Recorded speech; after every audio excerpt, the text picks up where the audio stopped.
시간이 되었으므로 2022년 2월 6일 주일 예배를 주님께 올려드리도록 하겠습니다. 다 같이 묵도하심으로 예배를 시작하도록 하겠습니다. 같이 묵도하시겠습니다. 하나님은 영이시니 예배하는 자가 영과 진리로 예배할지니라. 사랑과 은혜가 많으신 하나님 아버지 감사합니다. 오늘 사랑하는 우리 복음자리 교회 형제 자매들 모여서 이 시간 함께 주님을 예배합니다. 비록 자리는 멀리 떨어져 있지만 마음으로 주님을 예배하오니 주님 이 자리 가운데 주님 함께 하셔서 우리 예배를 받아 주시옵소서. 하늘의 문을 여시고 하늘의 놀라운 은혜를 우리 각 사람의 심령 가운데에 충만하게 부어주시기를 원합니다. 주께서 함께 해주시기 원하오며 예수 그리스도 이름 받들어 기도 올려드립니다. 아멘. 찬송가 1장 찬송 드리겠습니다.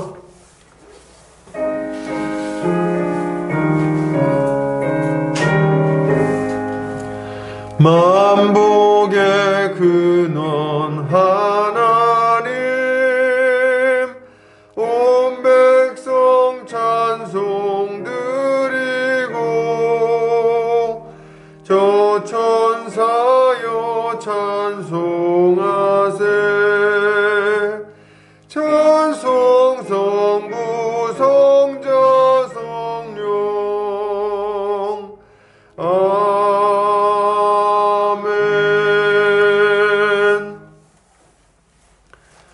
다같이 사도신경으로 우리의 신앙을 고백하겠습니다. 성경 맨 앞 페이지를 참고하시면 되겠습니다. 다같이 고백합니다.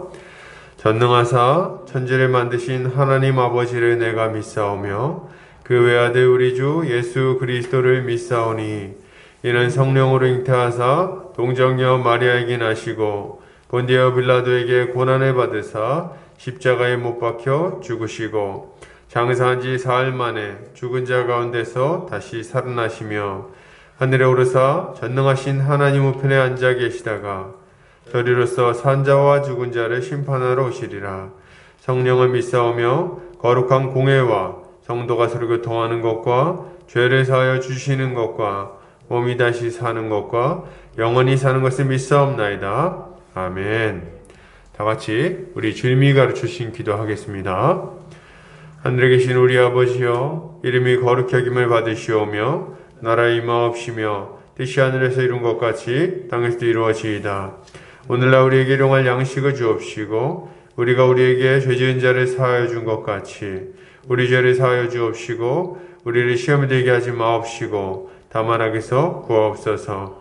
되게 나라와 권세와 영광이 아버지께 영원히 있사옵나이다. 아멘. 이 시간 우리 한 주간의 삶을 돌아보면서 주님께 회개하는 시간 갖도록 하겠습니다. 주님 앞에 우리 죄를 고백하고 십자가 보혈의 능력으로 깨끗하게 씻어달라고 간구하겠습니다. 기도합니다. 사랑해 주님 감사합니다. 오늘도 이렇게 주님의 은혜를 구하며 예배의 자리에 나왔습니다. 우리 한 주간의 삶을 돌아볼 때에 주의 말씀에 순종하며 주님 마음을 시원케 해드리고 기쁘게 해드리는 모습보다도 여전히 죄 가운데 거하며 여전히 주님 마음을 아프게 했던 모습이 많이 있음을 주님 이 시간 고백합니다. 주의 아버지 모든 추악한 죄를 다시금 예수 십자가 보혈의 능력으로 깨끗하게 씻어주셔서 우리가 죄로부터 자유한 자가 되게 하여 주시고 죄에 매여 고통 가운데 살아가는 자가 아니게 하여 주시옵소서. 아버지 우리 안에 부어주신 그 십자가의 능력이 얼마나 큰지 다시금 믿음으로 나아갑니다. 주여 아버지 우리의 모든 더러운 죄를 깨끗하게 도말하실 뿐만 아니라 우리 안에 그 충만한 성령의 능력을 부어주셔서 다시금 우리 주님의 뜻대로 의롭게 거룩하게 주님 마음을 기쁘게 해주는 지극히 사는 삶을 살아가게 하여 주시옵소서. 주께서 함께 해주시기를 간절히 원합니다. 예수 십자가 보혈의 능력이 우리를 모든 죄에서 완전히 깨끗하게 씻어주심을 믿습니다. 감사드리며 예수 그리스도 이름 받들어 기도 올려드립니다. 아멘. 이 시간 찬송가 80장 찬송 드리겠습니다. 찬송가 80장입니다.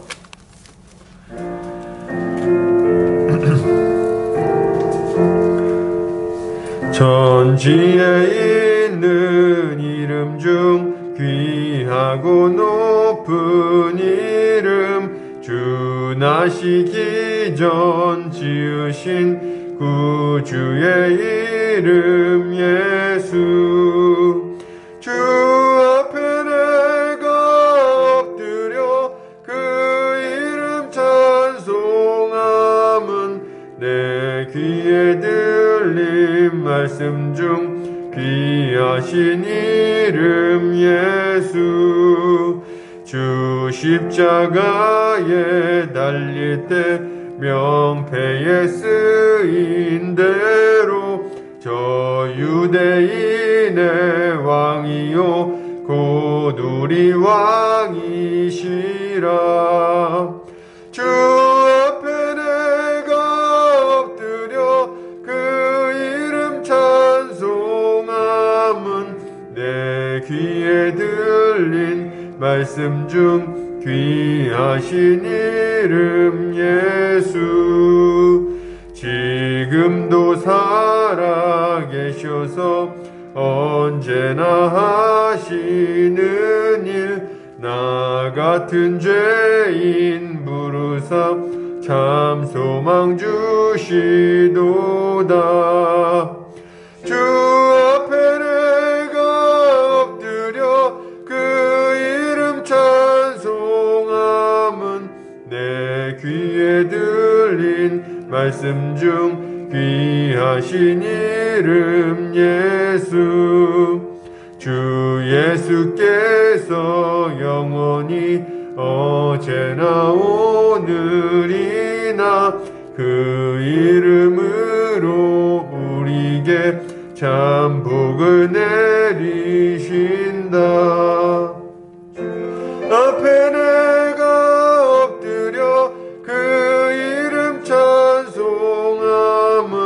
내 귀에 들린 말씀 중 귀하신 이름 예수. 아멘.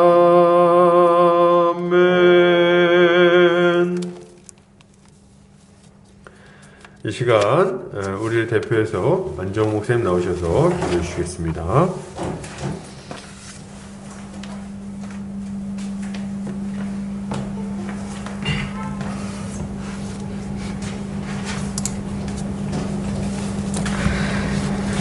좋으신 하나님 감사합니다.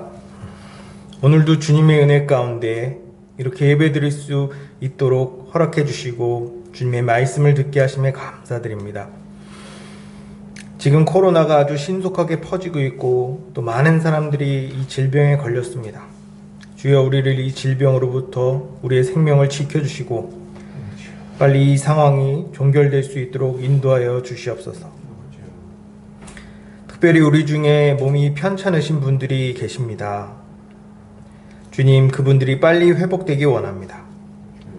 주께서 은혜를 베푸사 빨리 건강이 회복되게 하시고 이 일을 통해서 믿음까지 회복되는 역사가 일어나게 하여 주시옵소서. 또한 이로 인해 가족들이 마음이 어렵고 힘들 수 있는데 이분들을 위로하여 주시고 모든 것을 합력하여 선을 이루시는 주님을 붙들게 하여 주시옵소서. 그리하여 이 모든 과정 안에서 하나님의 역사하심을 강하게 경험하는 시간이 되게 하여 주시옵소서. 주여, 우리는 눈에 보이는 현실 때문에 우리의 믿음이 약해지고 걱정, 근심에 사로잡힐 때가 많습니다. 그러지 말아야지 하지만 하루에도 수십 번 넘어집니다. 주여, 우리의 믿음 없음을 용서하시고 오늘 우리에게 새 마음을 품게 하여 주시옵소서. 이를 위해 안종현 담임 목사님께서 하나님의 말씀을 선포합니다. 목사님께서 성령으로 충만하여 말씀을 힘있고 능력있게 선포하게 하여 주시옵소서. 특히 목사님의 건강을 지켜주시고 더욱 복음자리 교회를 잘 다스리며 잘 인도할 수 있도록 만사가 형통하게 하여 주시옵소서.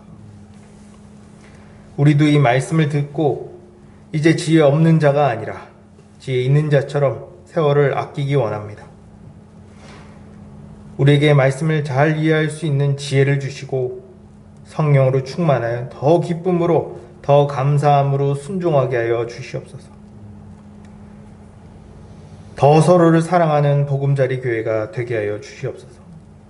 더 나아가 하늘로부터 오는 은혜와 기쁨과 즐거움을 모르는 자들에게 이 기쁨을 전하기 원합니다. 주께서 우리 교회에 주신 사명과 사역을 모두가 힘을 합하여 한 마음 한 뜻으로 감당하게 하여 주시고, 여기 있는 성도 한 사람 한 사람 때를 얻든지 못 얻든지 복음 전하는 데 힘쓰게 하여 주시옵소서.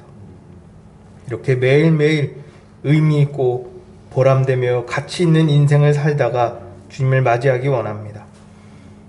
마지막에 영광스러운 몸을 입고 영원한 하나님 나라에서 주와 함께 왕노릇하길 원합니다. 그럴 수 있도록 끝까지 우리를 책임져 주시옵소서.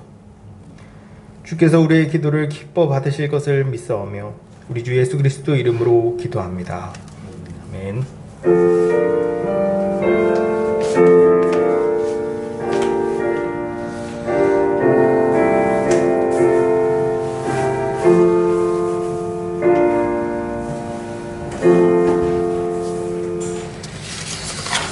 이 시간 요리문답하는 시간 갖도록 하겠습니다.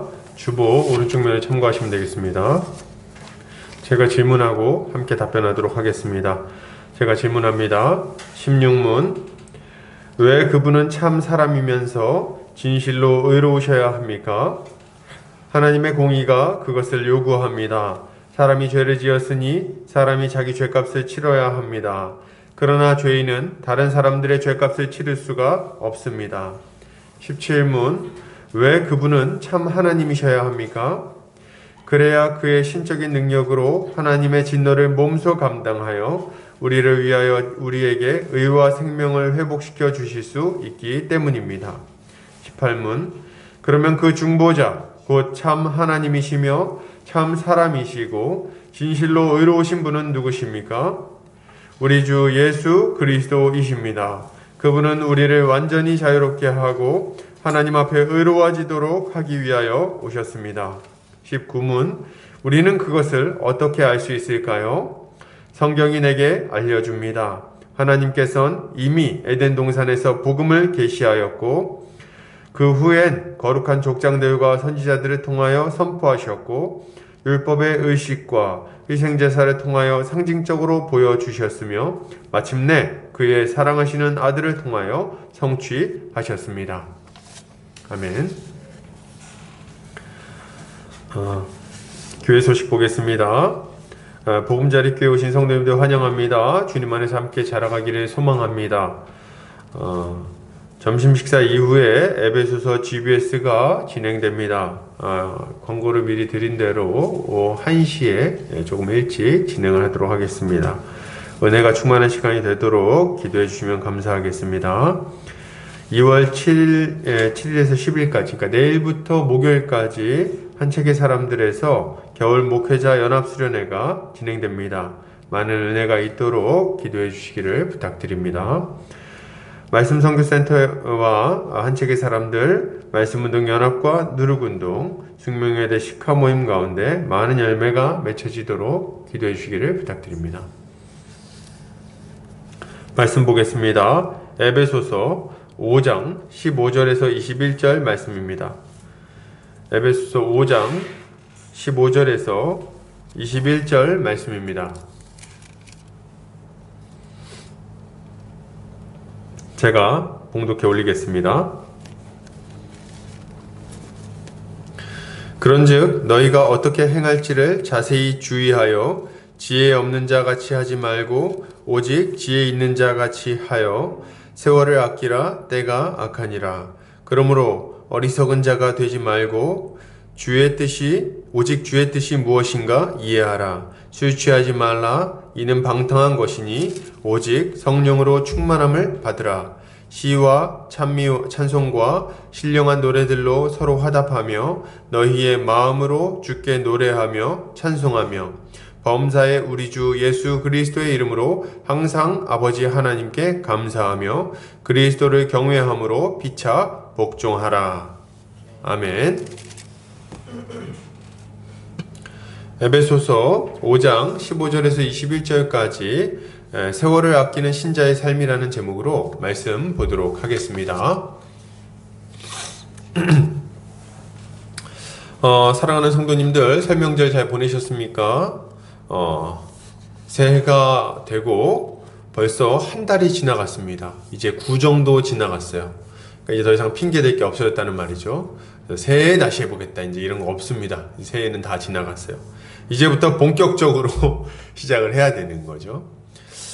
정말 뭘 했는지도 모르게 2월이 됐는데 2월의 첫 주까지도 지나가 버렸어요. 명절 지나고 저 같은 경우는 자가격리 하고 나니까 정말 어떻게 지나간지 모르게 일주일이 지나가 버리고 말았습니다.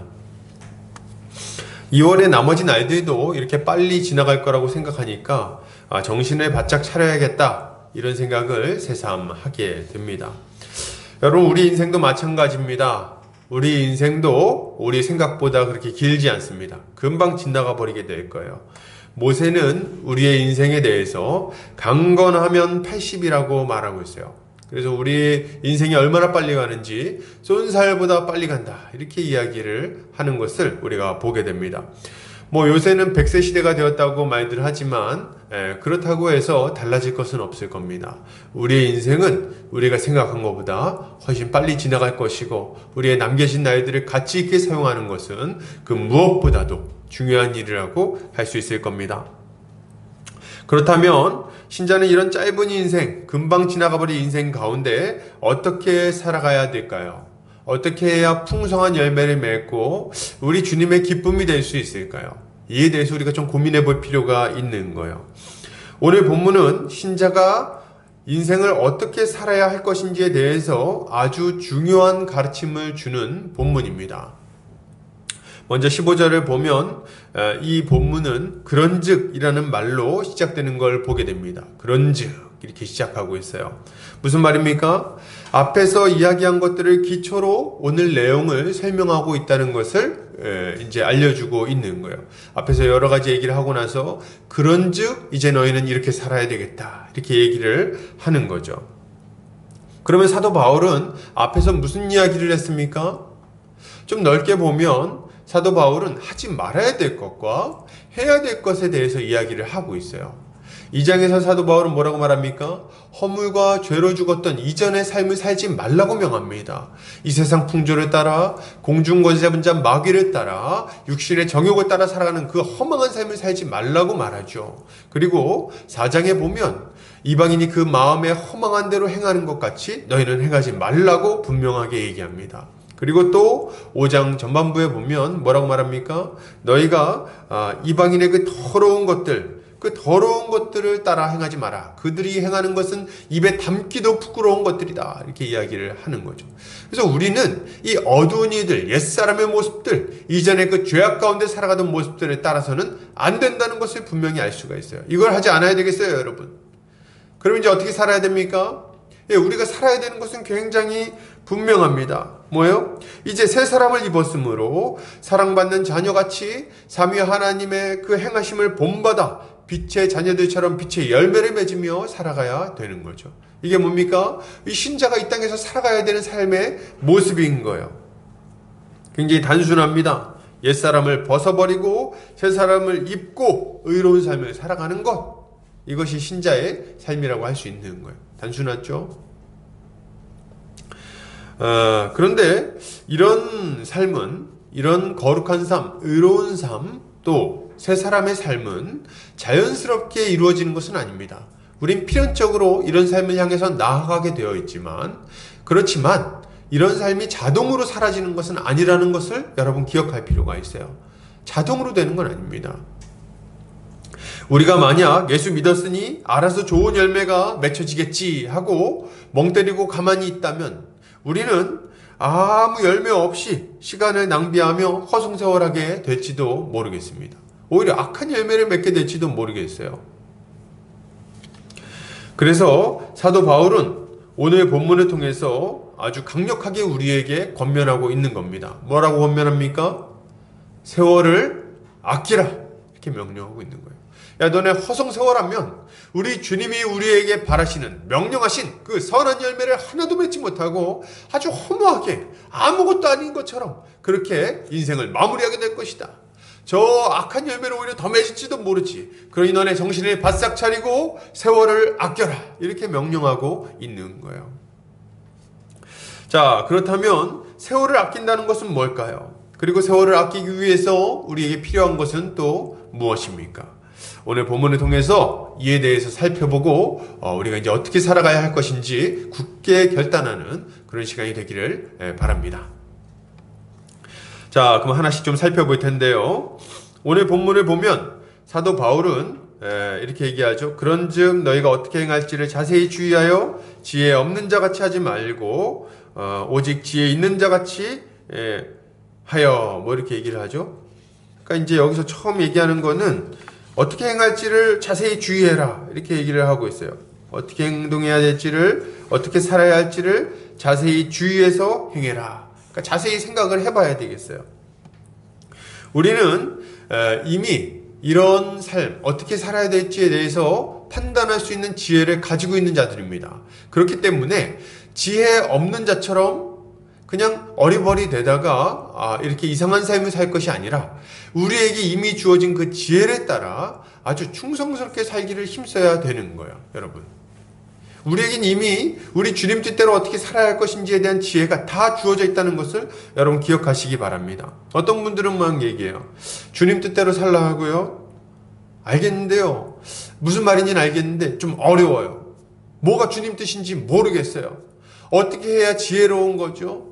이렇게 막 질문하시는 분들이 혹시 있을지 모르겠습니다. 그런데 여러분 아셔야 돼요. 뭘 알아야 됩니까? 우리 주님은 이미 우리에게 우리가 어떻게 살아야 할 것인지, 어떻게 주님의 기쁨이 될 수 있는지에 대한 모든 지혜를 이미 주셨습니다. 어떻게 주셨어요?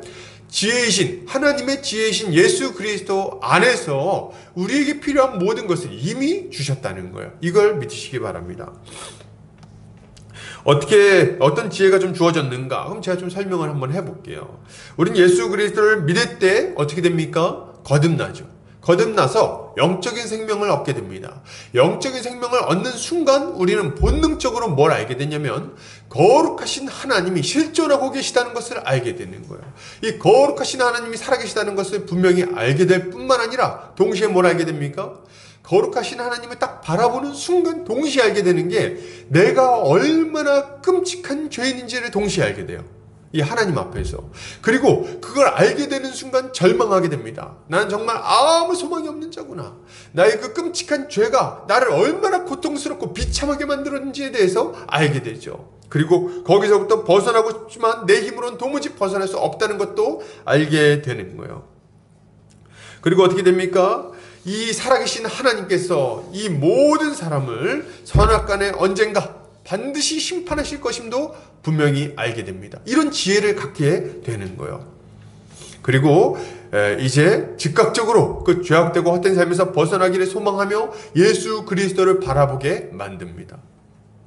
그리고 하나님을 경외하며 하나님의 말씀에 순종하며 의로운 삶을 살아갈 때 비로소 우리의 인생에 참된 기쁨과 만족이 있다는 것도 아주 자연스럽게 알게 되는 거예요. 그래서 거듭나신 자, 예수 그리스도를 믿음으로 말미암아 거듭나신 자, 성령을 받으신 자는 그 주요한 특징이 하나님을 따라 살아가고 싶은 열망이 아주 강렬해진다는 겁니다. 죄를 미워하고 선을 사랑하는 모습이 그 안에 아주 불의듯이 일어나게 되는 거예요. 그리고 그것이 가장 선한 길이라는 것도 아주 쉽게 알게 됩니다. 이게 예수 그리스도 안에서 우리에게 주어지는 지혜인 거예요. 동시에 뭡니까? 이 삶을 살기 위해서는 교회로서 한 몸 한 가족으로 살아가야 되겠구나. 이런 것도 아주 자연스럽게 알게 되죠. 이런 것들이 예수 안에서 우리에게 주어지는 신령한 지혜, 하늘의 지혜, 놀라운 지혜라고 말할 수 있는 거예요. 여러분 어떻게 행해야 되냐고요? 이 지혜를 따라서 행하면 돼요. 방금 전에 말씀드린 이런 지혜, 우리 안에 계신 예수 그리스도께서 우리에게 충만하게 부어주신 이 지혜를 따라서 행하면 됩니다. 그러면 하나님을 쫓아서 의로운 삶을 어떻게 살아가야 되는데요? 예수 그리스도가 우리의 지혜가 되시잖아요. 예수 그리스도를 따라서 살아가시면 됩니다. 예수 그리스도를 본받아 살아가면 돼요. 그분은 우리에게 이 충만한 지혜를 주셨을 뿐만 아니라 이 영적인 감각을 주셨을 뿐만 아니라 그분을 따라서 살아가라고 친히 모범이 되어 주셨어요. 그러니 우리가 이 지혜롭게 살아갈 수 없을 이유가 전혀 없는 겁니다. 우리는 그냥 열심히 주를 따라 살아가면 되는 거예요. 자, 그러면 오늘 본문에서는 이렇게 예수 그리스도를 믿음으로 말미암아 지혜로우신 예수 그리스도 그분 자신을 우리가 받은 자들이 되었는데, 그런 자들은 어떻게 살아가야 되는가 할 때 그것을 이렇게 설명합니다. 16절, 세월을 아끼라 때가 악하니라, 이렇게 말하고 있어요. 세월을 아껴라, 이렇게 얘기를 하고 있는 거죠. 그러니까 이렇게 우리 주님이 우리에게 주신 지혜대로 선을 행하면서 살아야 되는데, 이것을 계속해서 잘 살기 위해서 우리가 노력해야 되는 지혜로운 모습이 뭐냐? 세월을 아끼는 것입니다. 여러분, 세월을 아끼는 거예요. 세월을 아끼는 거. 세월을 아낀다 할 때 이 아낀다는 말은 엑사고라조, 원어로 엑사고라조라는 단어를 사용하고 있습니다. 이게 영어로는 이제 바이업 뭐 이런 단어를 사용하고 있어요. 이런 수고. 그래서 이 단어는 돈을 주고 기회를 사라는 의미를 가지고 있어요. 뭐 매점하다 이런 뜻을 가지고 있는데, 그러니까 금전적인 의미를 가지고 있는 거예요. 돈을 주고 이 기회를 사라. 기회를 놓지 말고 돈을 지불해서 그걸 사라, 이런 의미를 가지고 있는 거죠. 좀 쉽게 얘기하면 선한 일을 할 수 있는 기회를 절대로 놓치지 마라, 이런 의미라고 말할 수 있을 것 같아요. 그런데 여러분, 제가 지금 계속해서 돈을 주고 기회를 사라는 말을 좀 강조한다는 느낌을 좀 받으십니까? 돈을 주고 기회를 놓치지 않아야 돼요. 돈을 주고서라도 선을 행할 기회를 잡아야 됩니다. 왜 이렇게 돈이라는 걸 좀 강조할까요? 돈을 왜 강조할까요? 이유는 굉장히 분명합니다. 그만큼 적극적으로 시간을 사용해야 된다는 말을 제가 지금 하고 싶은 거예요. 돈을 주고서라도, 돈을 지불하고서라도, 우리가 돈을 굉장히 사랑하는 사람들이잖아요. 돈을 내고서라도 선을 행할 기회를 절대로 놓치지 말라는 말씀을 드리는 거예요. 우리 인생이 짧기 때문에 돈을 주고서라도 그 기회를 잡아야 된다는 거죠. 여러분, 제가 전에 어디서 얘기를 들었는데, 빌 게이츠는 길 가다가 5만원짜리가 떨어져 있으면 그걸 줍지 않는다고 합니다. 실제로 줍는지 안 줍는지 본 건 아니에요. 이유가 뭐냐니까, 그걸 줍으러 가서 이 줍는 그 시간보다도 그 시간을 차라리 다른 데 쓰는 게 훨씬 더 돈을 많이 번다는 거예요. 5만원짜리 줍는 시간보다도. 그래서 그걸 굳이 안 줍는다, 뭐 이런 얘기를 어디서 들었는데, 뭐 저는 그래도 죽을 것 같은데 뭐 그렇게 얘기를 하더라고요. 이제 그 무슨 말을 하려고 하는 겁니까? 이 비용, 이 돈을 지불하고서라도 이 사람이 더 가치 있는 일을 할 수 있다는 거예요. 그 얘기를 지금 제가 하려고 하는 거죠. 여러분, 그러면 왜 이렇게 적극적으로 시간을 사용해야 될까요? 아주 적극적으로 기회를 얻기 위해서 노력해야 되는 이유는 뭡니까? 그냥 적당히 그냥 노력하면 안 되는 건가요? 굳이 돈까지 지불해 가면서 선을 행해야 되는 건가요? 예, 이유가 있어요. 이유가 뭡니까? 바로 뒤에 나옵니다. 세월을 아끼라, 그 다음에 뭐라고 나옵니까? 때가 악하니라, 이렇게 얘기하고 있어요. 때가 악하니라, 때가 악하니라. 지금은 말이죠, 때가 악합니다, 여러분. 때가 악해. 자연스럽게 선을 행할 수 있는 그런 때가 아니라는 거예요. 아무 생각 없이 부주의하게 시간을 보내도 자연스럽게 우리 주님이 받으실 만한 기쁜 열매를 맺을 수 있을 만한 그런 시대가 아니라는 거예요. 그런 때가 아니다, 지금은. 그런 때가 아니에요. 아주 부단히 노력하고 기회를 놓치지 않기 위해서 아주 호시탐탐 기회를 받다가 때가 이랬을 때 딱 붙들어가지고 그 기회를 선용해야만 열매를 맺을 수 있을 만큼 지금 시대가 매우 악하다는 것을 여러분 지금 말하고 있는 겁니다. 디모데후서에서 사도 바울은 이 시대의 특징을 이렇게 설명하고 있습니다. 디모데후서 3장 1절에서 5절이에요.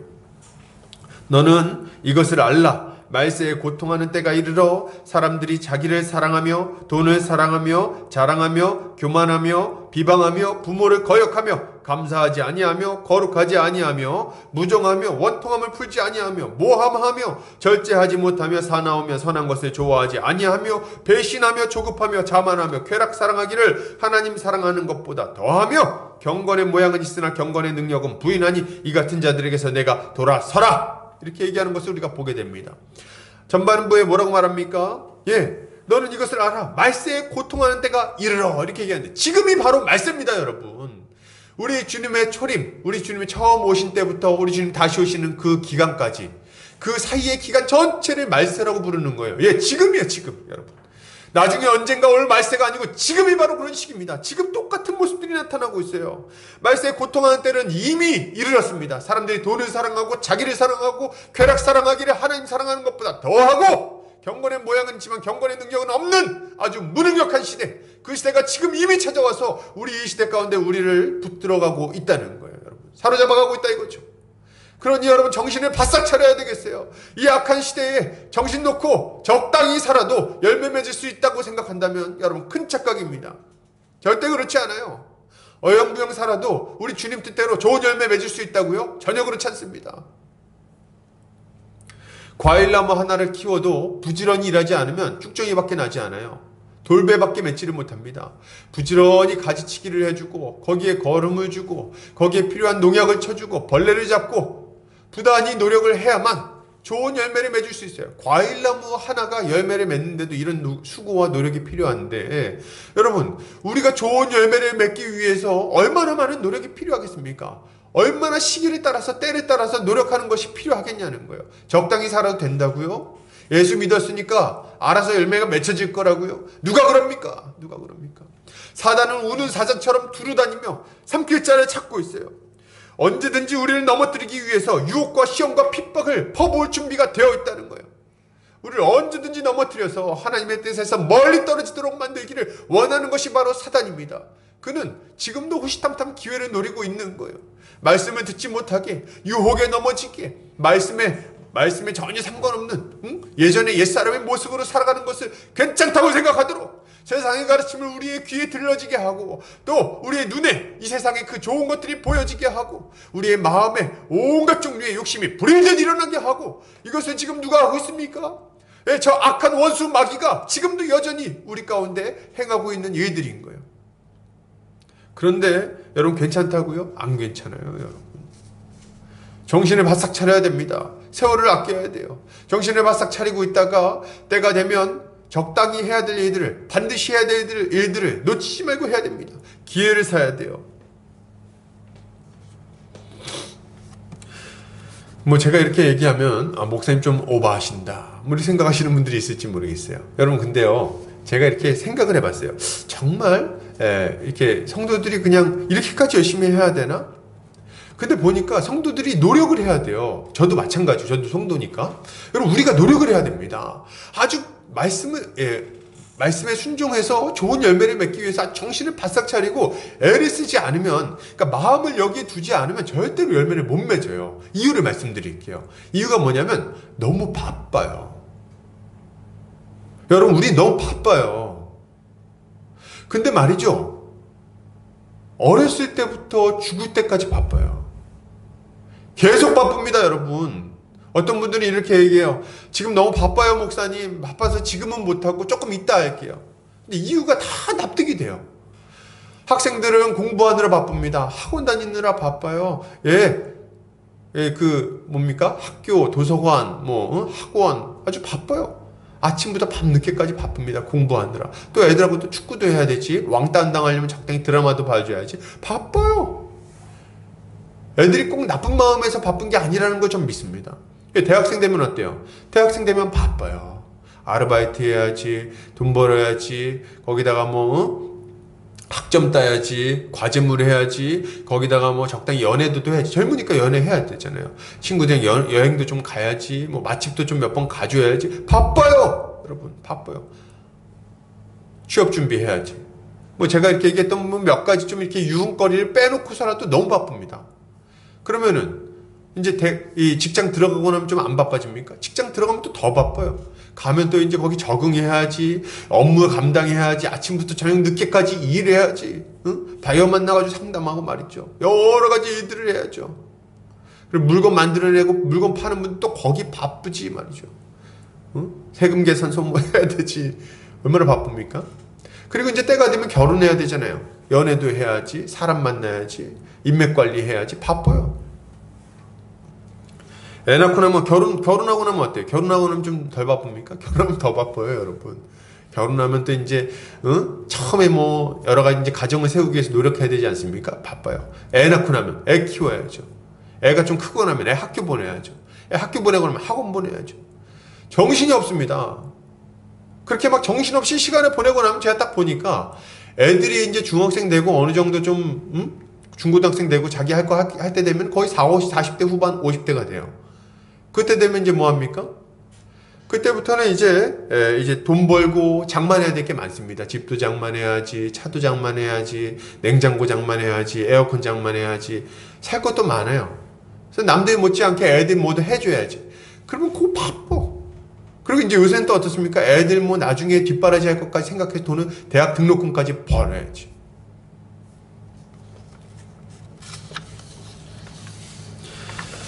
여러분, 정신을 바싹 차리시기 바랍니다. 바쁘다는 핑계로 우리 주님 말씀에 순종하는 것을 뒤로 미루기 시작하면 여러분 죽을 때까지 순종 못할 거예요. 죽을 때까지 여러분 선한 열매를 하나도 맺지 못하고 주님 앞에 설 수 있습니다. 여러분 바쁜 걸 제가 압니다. 저도 바빠요. 바쁜 걸 모르는 게 아니에요. 돈을 주고 기회를 사세요. 비용 계산을 하세요. 손해볼 것들은 손해보셔야 됩니다. 그렇지 않고 어떻게 열매를 맺을 수가 있어요? 우리가 무엇이든지 간에 좋은 것을 얻기 위해서는 투자를 해야 되는 거예요. 우리 주님께 안겨드릴 만한 좋은 열매를 맺기를 원한다고 하면서 아무 시간도 아무 물질도 아무 열정도 투자하지 않고 그런 것들이 거저 맺혀지기를 바란다면 여러분 그것은 너무 잘못된 마음가짐이에요. 어리석은 생각입니다. 그렇게 공짜로 얻어지는 것은 없어요, 여러분. 예수 그리스도를 믿음으로 말미암아 주어지는 구원 외에 그렇게 거저 주어진다고 생각하는 것이 있다고 생각한다면 여러분 그것은 아주 큰 착각입니다. 우리는 정신을 바싹 차려야 되겠어요. 정신없이 어영부영 살다가 그렇게 살다가는 선한 열매가 아니라 악한 열매만 잔뜩 맺다가 죽을 수도 있습니다. 우리는 주님을 위해 살아갈 날들이 많이 남아있다는 착각을 하곤 합니다. 그래서 이렇게 핑계를 대는 것 같아요. 나중에 지금 바쁜 것 좀 하고 나중에 좀 여유가 생기면 해야지. 제가 이제 들었던 얘기 중에 이런 얘기가 있었어요. 나중에 나는 선교사로 나갈 거야. 언제 나갈 건데? 지금은 애 좀 이렇게 결혼하고 애 낳고 좀 잘 키우고 나서 애들이 좀 잘 커가지고 대학교 다 들어가고 지 앞가림 다 할 때 되면 그때 이제 선교를 하려고. 몇 살인데 그게? 60세, 70세. 60세, 70세라도 주님께 헌신하는 것이 귀하다는 것을 저는 부정하지 않습니다. 굉장히 귀한 일이라고 생각돼요. 그런데 말이죠, 여러분. 젊은 날 우리 몸이 아주 건강하고 아주 열정적이고 뭐든지 할 수 있을 것 같은 많은 에너지가 있을 그 시절은 다 자기를 위해서 사용하고 마지막 이제 몸이 좀 약해지고 좀 이제 육신이 허물어져 가고 그리고 마음도 약해지고 뭔가 하기에는 너무 늦었다고 생각이 되는 그때에 하필이면 그때 그 남은 시간을 주님께 드리겠다고 결심을 합니까? 아직 젊은 날에. 왜 그런 결단을 그렇게 하는 거예요? 왜 나머지 것들로 주님께 드리려고 하냐는 거예요. 여러분 뒤로 미루지 마세요. 뒤로 미루지 말고 앞으로 일어날 일들은 우리의 것이 아닙니다. 우리의 것은 지금 우리에게 주어진 현재밖에 없어요. 우리 현재 우리에게 주어진 시간을 우리 주님께 드리기 위해서 최선을 다해야 되겠습니다. 가장 최선의 것으로 남겨진 날들의 가장 최선의 날을 우리 주님께 드리기 위해 애쓰시기를 바랍니다. 이렇게 할 때 우리는 선한 열매를 맺을 수 있는 거예요. 미국의 1, 2차 대각성 운동을 이끌었던 조나단 에드워즈 목사님은 20살이 되기 전에 기록한 결심문에서 70번째 조항에서 이렇게 기록하고 있습니다. 결심. 한순간의 시간이라도 절대로 잃어버리지 말고 할 수 있는 가장 유익한 방법으로 이용한다. 20살이 되기 직전에 이런 결심문을 기록했어요. 그리고 실제로 이런 삶을 살기 위해서 부단히 노력했던 것을 보게 됩니다. 여러분, 우리는 이렇게까지 막 진짜 한순간도 놓치지 않고 우리 주를 위해서 최선의 것을 드리기 위해서 애써야겠다. 이렇게까지 실제로 못한다 할지라도 이분의 그 열심과 그 결단을 좀 우리가 본받을 필요가 있어요. 나도 시간 허랑방탕하게 사용하지 않아야 되겠다. TV 드라마나 보면서 적당히 시간 때우지 않아야 되겠다. TV 요새 유행 트렌드는 하나도 놓치지 않고 다 따라가는 그런 이상한 모습을 버려야 되겠다. 오징어 게임 한다 그러면 오징어 게임 다 알고 말이죠. 지옥 했다 그러면 지옥 다 알고. 지금 우리 학교는 이렇게 나왔다 그러면 그거 다 알고 말이죠. 그래서 보면 드라마 물어보면 모르는 게 없어 막. 여러분, 그런 사람이 어떻게 우리 주님이 기뻐할 만한 열매를 맺을 수 있겠습니까? 드라마 보지 말라는 얘기는 아닙니다. 그러나 이제 적당히 하자는 거예요. 적당히, 여러분. 그죠? 그리고 우리 믿음의 선배들의 모습을 보면서 우리의 삶을 점검하고 최선을 다해서 살기 위해 애써야 될 것입니다. 자, 그렇다면 실제로 우리가 세월을 아끼기 위해서는, 잘 아끼기 위해서 필요한 건 뭡니까? 그 방법은 우리 17절에 나와 있어요. 그러므로 어리석은 자가 되지 말고 오직 주의 뜻이 무엇인가 이해하라. 이렇게 이야기를 하고 있습니다. 우리는 어리석은 자가 되지 않고 주의 뜻이 무엇인지를 이해해야 되는 거죠. 어리석은 자는 아프론이라는 단어가 사용되는데, 이성 없는, 지각 없는, 숙고하지 않는 등의 의미를 좀 가지고 있어요. 그러니까 생각 깊이 안 하고 막 살지 말라는 거예요. 예수 그리스도 안에서 이미 지혜가 주어졌는데 그 지혜를 전혀 고려하지 않고 아무 생각 없이 그냥 되는 대로 사는 그런 어리석은 모습을 그래서 버리라는 겁니다. 그렇게 살면 안 된다는 얘기를 하고 있는 거예요. 그럼 우리 어떻게 해야 됩니까? 주의 뜻이 무엇인지를 분별해야 되겠어요, 여러분. 오직 주의 뜻이 무엇인지를 분별해야 됩니다. 주의 뜻이 무엇인지 분별한다. 이렇게 얘기할 때 주님의 뜻은 크게는 두 가지로 좀 분별해 볼 수 있을 것 같아요. 일반적인 주님의 뜻과 특별한 주님의 뜻이 있습니다. 일반적인 주님의 뜻은 성경에서 너무 자세하게 기록을 해주고 있어요. 우리가 하나님의 백성으로서 어떻게 살아가야 하는지, 하나님을 어떻게 예배하고 어떻게 말씀을 배우고 어떻게 이웃들에게 전도할 것이며 우리가 어떻게 거룩하게 살아가야 할 것인지에 대해서 큰 원리와 기초적인 어떤 삶의 어떤 방향들을 성경에서 다 제시하고 있습니다. 그래서 우리는 성경을 보면서 우리의 삶의 대다수의 그 영역들을 다 결정하고 그 지혜를 따라 살아갈 수가 있게 되는 거예요. 그래서 우리가 성경 말씀을 잘 배울 필요가 있어요. 하나님의 말씀은 우리가 일상생활 가운데 어떻게 살아가야 할 것인지에 대해서 큰 원리들을 아주 분명하게 제시해 줍니다. 그래서 이 말씀을 잘 배우고 연구하고 그 말씀에 순종하기로 결단한다면 여러분 인생에 있어서 큰 실수를 하지 않을 수 있어요. 그리고 지극히 선한 길로 점점 더 나아갈 수 있게 될 것입니다.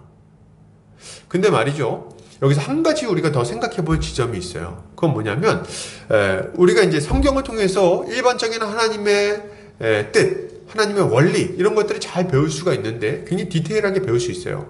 근데 삶에 우리 인생 가운데 찾아오는 실제로 굉장히 디테일한 문제들에 있어서는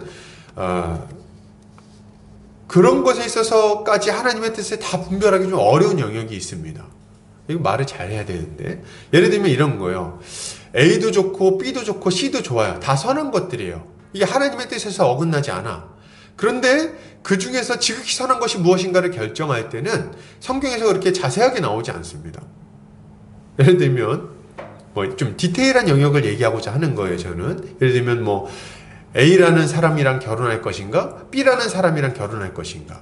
둘 다 신자야. 그죠? 이럴 때 우리가 이제 결정을 내려야 되잖아요. 혹은 이사하는 문제라든지 직장을 옮기는 문제라든지 이런 것들이 있을 수 있을 것 같아요. 교회적으로 보면은 선교를 하라는 것은 너무나도 분명한 하나님의 뜻이에요. 그런데 선교지를 결정하는 문제는 또 다른 문제입니다. 성경에서 선교지를 어디 가라고 지정해 주지 않는다는 거예요. 그죠? 마찬가지로 올 한 해 어떤 사역에 좀 집중할 것인지, 예를 들면 예배를 잘 세워나갈 것인지, 양육에 더 힘쓸 것인지, 전도에 더 힘쓸 것인지 이런 어떤 디테일한 결정의 문제들에 있어서는 특별한 하나님의 지혜를 좀 구할 필요가 있다는 겁니다. 하나님의 뜻을 좀 분별할 필요가 있는 거예요. 그러면 이럴 때는 우리가 어떻게 하나님의 뜻을 분별할 수 있을까요? 저는 두 가지 정도를 좀 제시하고 싶은데요. 첫 번째로는 기도해야 되겠어요, 여러분. 기도. 우리가 기본적으로 하나님의 그 기본적인 뜻 안에서 결정을 하게 됐다면 지극히 선한 것을 분별하기 위해서 여러분 기도하셔야 됩니다. 기도하면서 하나님께서 지혜 주시기를, 가장 선한 길 보여주시기를 구해야 돼요. 이것이 우리에게 첫 번째 필요한 것이고요. 우리가 이렇게 기도할 때 우리 주님은 반드시 우리에게 응답하십니다.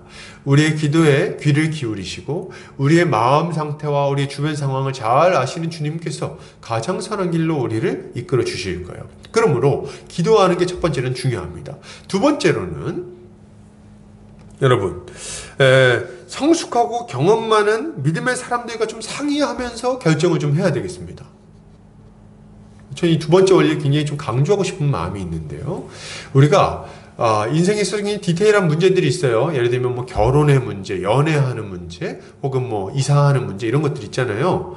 또 혹은 직장 옮기는 문제, 이런 거 결정할 때 성경을 본다고 해서 너 A 직장에서 B 직장으로 옮겨라 뭐 이렇게 결정해 주지 않아요. 그런 게 디테일하게 나오지 않습니다. 뭐 너 창업을 지금 해야 돼, 안 해야 돼, 이런 것들을 알려주지 않는다는 거예요. 그런데 이런 것에 있어서 우리가 적절한 하나님의 뜻을 좀 이해하기 위해서는, 하나님의 뜻을 잘 이해할 수 있기 위해서는 성숙한 신자, 성숙한 믿음의 선배들의 조언을 좀 구할 필요가 있어요.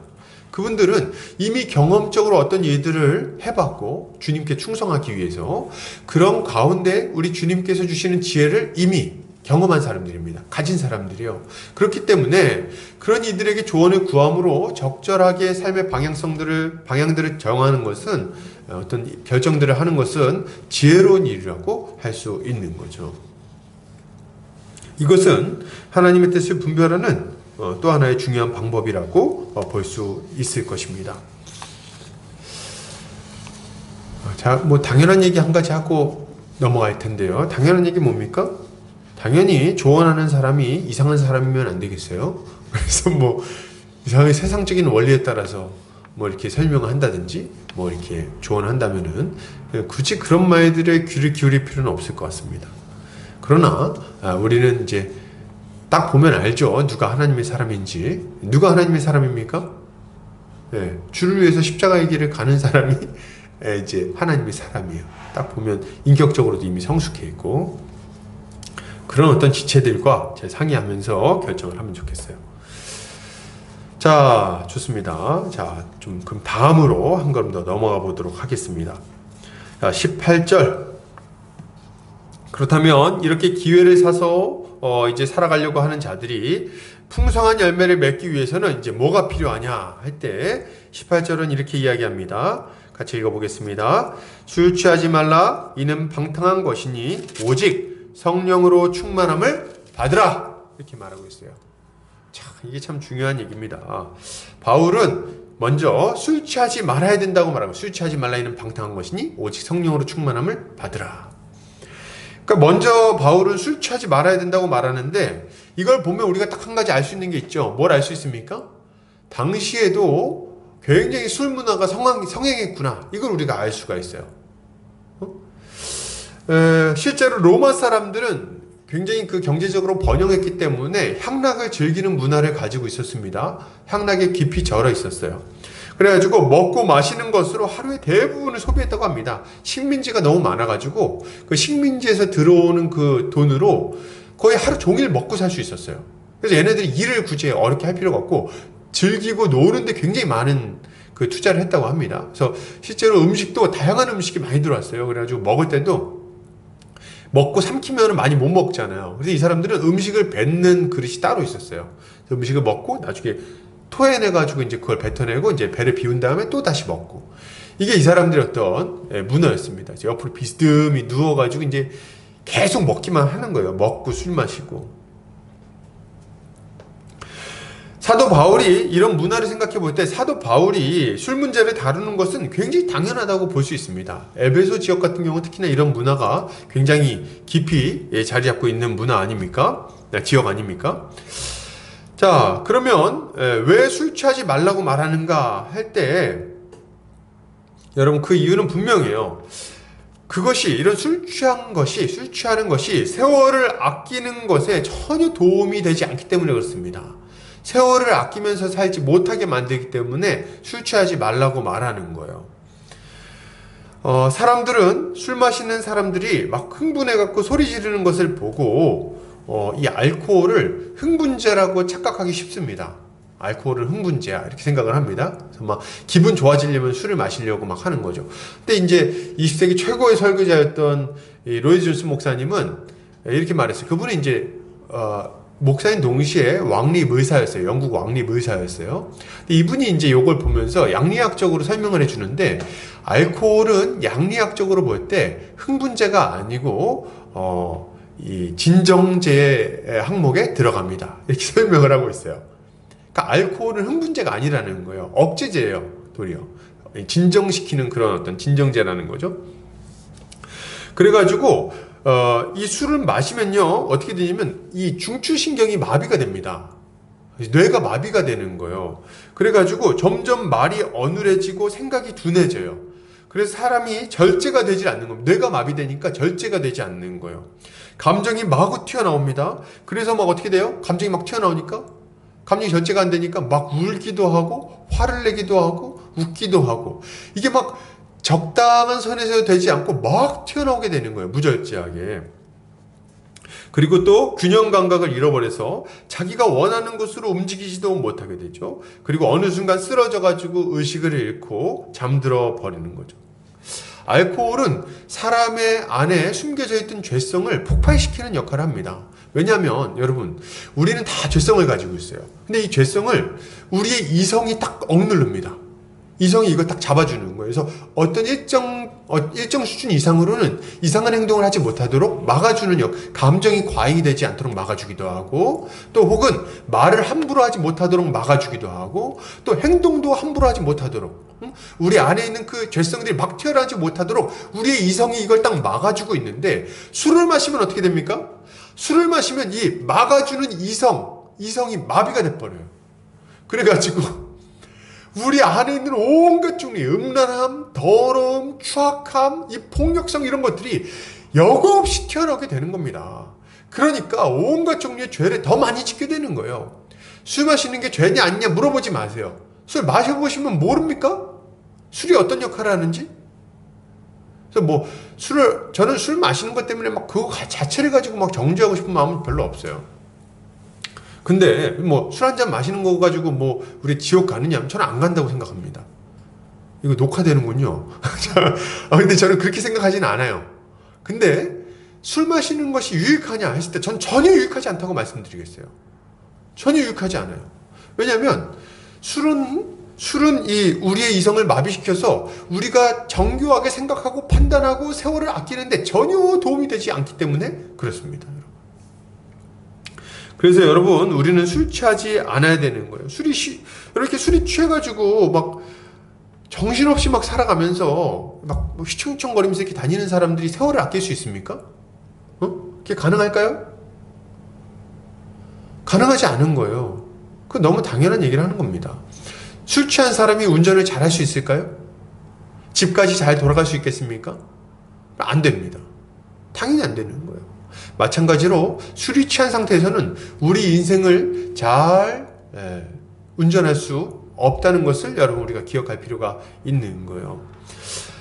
아까 이제 로마 시대 얘기를 했는데 사실 우리나라도 보면 이런 술 문화가 너무 심하게 좀 안 좋은 술 문화가 자리 잡고 있다는 생각이 듭니다. 뭐 지금은 좀 좋아졌다고 하기는 합니다만은. 그래서 실제로 조선 시대에 우리나라의 그 선교사님들이 처음 들어왔을 때 이 술 문제를 굉장히 심각하게 받아들이셨어요. 술 문제랑 담배 문제. 왜냐면 그때 이제 아편 뭐 이런 것들이 막 있고 그랬잖아요. 그래서 술 마시고 담배 피고 노름하고 이것 때문에 이 사람들이 제대로 신앙생활을 못 하는 거예요. 그래서 맨날 술 취해갖고 돌아다니고 막 그러니까 남자들이. 그래가지고 선교사님들이 와가지고 예수 믿고 이제 교회 나오는 성도들한테 제일 처음 요청했던 게 뭐냐면 술을 끊어라 이거였어요. 그래서 초반에 끊어진 게 뭐냐면 주초를 금한다. 이게 이제 그때 제정된 거예요. 그래서 성경에서 술 마시지 말란 얘기 어디 있습니까? 뭐 이런 얘기를 하는 거는 이런 분위기를 잘 모르는 겁니다. 지금도 마찬가지예요. 회사 생활하면서 우리가 거룩의 본을 보이고 다른 사람들 잘 돕고 지혜롭게 선한 말을 하고 덕을 세우고 이렇게 누군가를 이렇게 잘 돌보면서 이렇게 살아가기 위해서는 술 취한 상태에서는 그게 참 힘듭니다. 왜냐면 술이 취하면 실수를 하기 때문에 그래요. 실수하고 말실수하게 되고 행동에 있어서 실수하게 되고, 그래서 술자리에서 문제가 많이 생기지 않습니까? 죄도 짓게 되고 말이죠. 그래서 우린 이 술 취하지 않는 것을 좀 조심할 필요가, 술 취하지 않아야 되는 거죠. 술 취하는 문제를 조심할 필요가 있는 겁니다. 근데 말이죠, 여기서 한 걸음 좀 더 나가도록 하겠습니다. 여러분, 이거는 근데 술 취함만을 말하는 것은 아니라는 것을 여러분 또 기억해야 돼요. 오늘 보면 뭐라고 말합니까? 술 취하지 말라, 이는 방탕한 것이니, 이렇게 얘기하고 있어요. 그러니까 술이 취했을 때 이것이 우리의 뇌를 마비시켜서 우리가 방탕하게 살아가도록 만들기 때문에, 우리의 이성을 마비시키고 우리 마음을 둔하게 만들어서 방탕하게 살아가게 만들기 때문에 술 취하면 안 된다, 이런 논리잖아요. 그런데 우리의 마음을 둔하게 만들고 방탕하게 살아가게 만들어서 우리 주님 뜻대로 살지 못하게 만드는 것이 술만 있는 것은 아닙니다. 여러분, 누가복음 21장 34절에 이렇게 말하고 있어요. 너희는 스스로 조심하라. 그렇지 않으면 방탕함과 술 취함과 생활의 염려로 마음이 둔하여지고 뜻밖의 그날이 덕과 같이 너희에게 임하리라, 이렇게 얘기하고 있어요. 뭐라고 말합니까? 방탕함과 술 취함과 생활의 염려, 이런 것들이 우리의 마음을 둔하게 만든다고 말하고 있는 거예요. 여러분, 그러므로 우리의 마음을 마비시키는 것들이 있다면, 우리의 마음이 민감해지지 않고 둔해지게 만드는 그런 악한 습관들이 있다면, 여러분, 그런 것들 여러분 끊어버리셔야 되겠어요. 술만 취하지 않아서 될 것이 아니라 우리의 마음을 둔하게 만드는 온갖 종류의 방탕한 것들을 당장 끊어버리시기 바랍니다. 그것은 우리가 선한 열매를 맺지 못하게 만드는 우리의 원수들이에요. 거기에 우리의 마음을 뺏기면 안 됩니다. 그게 뭐가 있습니까? 우리의 마음이 과도하게 집중되는 것들을 다 생각해 볼 수 있을 것 같아요. 도박이나 인터넷 게임, 여러분 게임은 뭐 잘 할 수 있어요. 근데 과도하게 빠지는 건 안 되겠어요. 마음을 뺏기는 건 안 돼. 음악, 심지어는 맛집 탐방, 운동까지도. 우리 건강한 목사님 주의하셔야 돼요. 운동에 너무 깊이 빠지시면 안 돼요. 심지어는 운동까지도 말이죠. 너무 과도하게 빠져서 우리의 마음을 둔해지게 만드는 것들이 있습니까? 여러분, 그렇다면 우리는 이런 것들을 적절하게 절제할 필요가 있어요. 그것을 적당히 거리를 둘 필요가 있다는 거예요. 거기에 마음을 빼앗기고 중독되면 영적인 감각을 잃어버리고 마음이 둔해져서 하나님의 뜻에 순종할 힘을 잃어버리게 되는 겁니다. 그러므로 우리 자신을 잘 살펴봐야 돼요. 우리 삶을 잘 돌아봐야 돼요. 어느 영역에서 내 마음이 둔해지는가? 무엇 때문에 내가 우리 주님의 뜻을 제대로 분별하지 못하고 세상으로 자꾸만 흘러가게 되는가?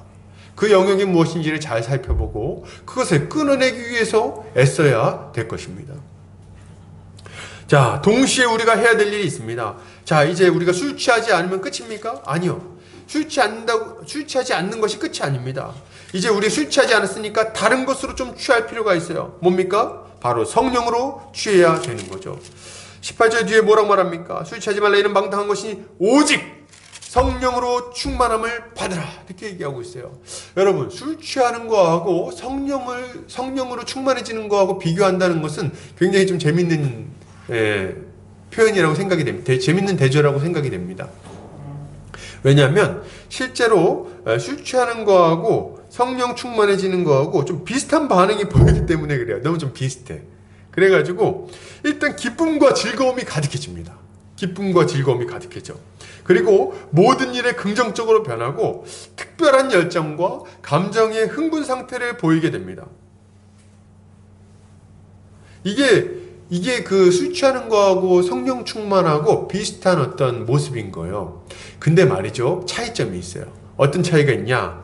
재밌는 것은 성령 충만은 이런 모든 변화에도 불구하고 이성이나 의지가 전혀 마비되지 않는다는 거예요. 그래서 로이드 조스 목사님은 알코올은 진정제, 억제제의 항목에 들어간다고 설명을 하면서 동시에 성령 충만을 굳이 이제 양리학적으로 구분을 해보자면 나는 이것을 흥분제의 영역에 놓겠다, 이렇게 얘기를 하고 있는 걸 보게 됩니다. 무슨 말이에요? 성령이 충만하게 되면 우리가 각성이 됩니다. 뇌가 최고조로 이렇게 각성되게 돼요. 그래서 우리의 이성은 가장 발달되게 되고 가장 예리한 이성을 가지고 적절하고 지혜롭게 판단을 내리게 되고, 동시에 우리의 감정은 고양되어서 하나님께 대한 서원한 열정, 열망, 그 하나님에 대한 그 사랑 이런 것들이 아주 충만해지게 됩니다. 감정도 아주 고양돼요. 그리고 이웃을 향한 사랑, 이웃을 향해서 너그러워진 마음들, 인자한 마음들 이런 것들이 아주 많아지는 거예요. 그리고 슬퍼하는 자들과 함께 울어줄 수 있게 되고 기뻐하는 자들과 함께 기뻐하게 되고 하나님께 감사하게 되고 말이죠. 우리의 마음이 아주 충만해져요. 감정적으로도 아주 충만해집니다. 그리고 그와 동시에 우리의 의지가 아주 견고해진 것을 보게 돼요. 우리의 의지까지도. 그래서 이렇게 술 취해서 순간적으로 이거 하겠다 이렇게 얘기하는 게 아니라 의지가 성령으로 충만해지면 아주 확고해져 가지고 어떤 어려움, 핍박, 시련이 와도 그것을 이겨낼 수 있는 능력이 생기게 되는 거예요. 그리고 굉장히 큰 차이점이 있는데 어떠한 종류의 억제제를 할지라도 진정제를 할지라도 우리를 결국에는 굉장히 피곤하게 만들고 맙니다. 우리의 이 기운을 쭉 빠지게 만들어 이렇게 막 흥분시킨 다음에는 그 다음에 완전히 넉다운이 되게 만듭니다. 진정제는. 술을 많이 마시고 나면 진이 빠진다 그랬잖아요. 그래서 술 마시고 막 난리치다가 진이 다 빠지면 탁 퍼져갖고 딱 잠이 들어버립니다. 그래서 이제 꼼짝 못하게 돼요. 진력이 다 빠지는 거예요. 근데 말이죠. 성령은 그렇지 않아요. 성경에서 뭐라고 말합니까?